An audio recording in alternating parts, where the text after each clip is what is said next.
Сәлем достар, түскі асқа немесе кешкі асқа ерекше тағам дайындап отбасы мүшелерін қуантқыңыз келсе, осы тағамды жасап көруге кеңес беремін. Жайма атты тағамды сковородкада дайындайтын боламыз. Каналға тіркеліп, лайк басып, қоңыраушаны басып, қолдап кетуді ұмытпаңыз. Ал ондай болса, бастаймыз. Ең алдымен қамырына кірісеміз. Ол үшін бір жұмыртқа, 100 мг су, тұз қосамыз. Тұзы ерігенше араластырып аламыз. Одан кейін 2 ас қасық сұйық май, яғни шемішке майын қосып, ұнымызды қосып, қаттылау етіп қамыр илеп аламыз.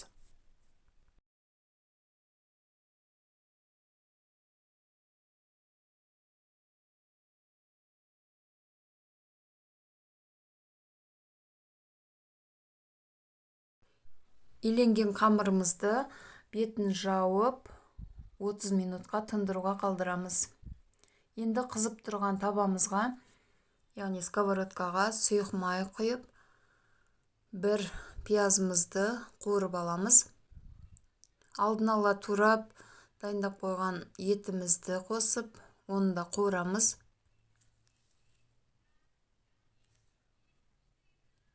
Дәміне қарай тұз,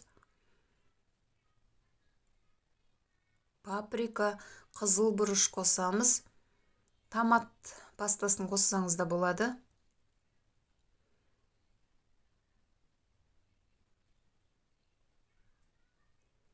Суы тартылғаннан кейін 2 тісше сарымсақ қосып, оны да араластырып қуырып аламыз. Енді бір қызанақ қосамыз.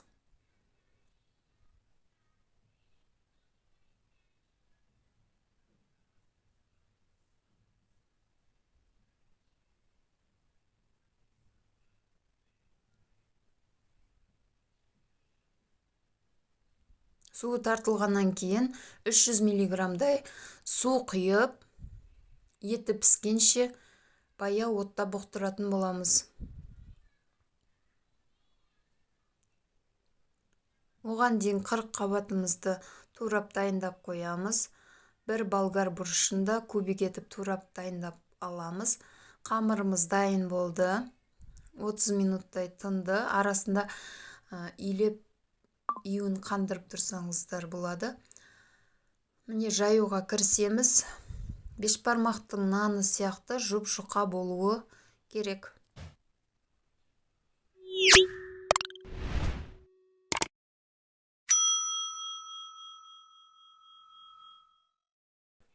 Нанымызды осылай жұп-жұқа етіп жайып алдық. Енді сұйық майымызды, яғни шемішке майын жағып шығамыз.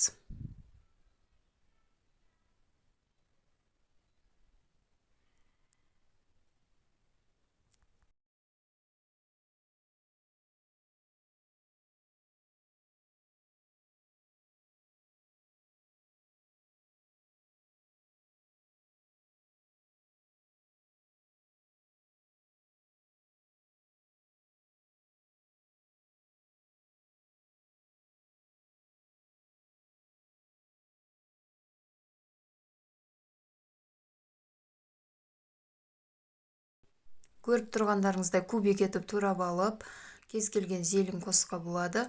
Менде көк пияз, негізі укроп, петрушка қоссаңыз да бола береді.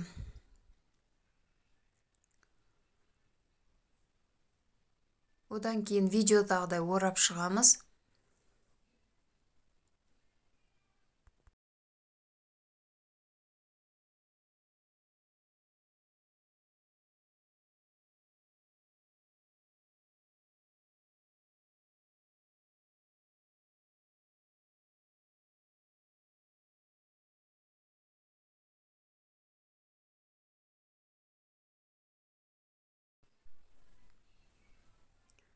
Енді суы тартылғаннан кейін жаңаға бір болгар бұрышын қосып, оны да қуырып аламыз. Одан кейін үстіне 40 қабатымызды салып, араластырып, 5 минуттай қуырамыз.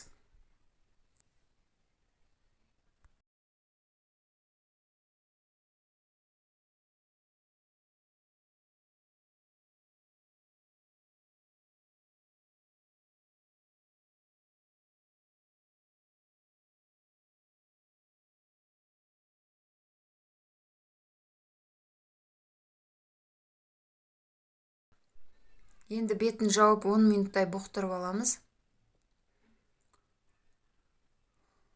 Өзінің суы тартылды. Енді кішкене 250 миллиграмдай су қосып, су қайнағаннан кейін қамырымызды осылай бетіне қойып шығамыз.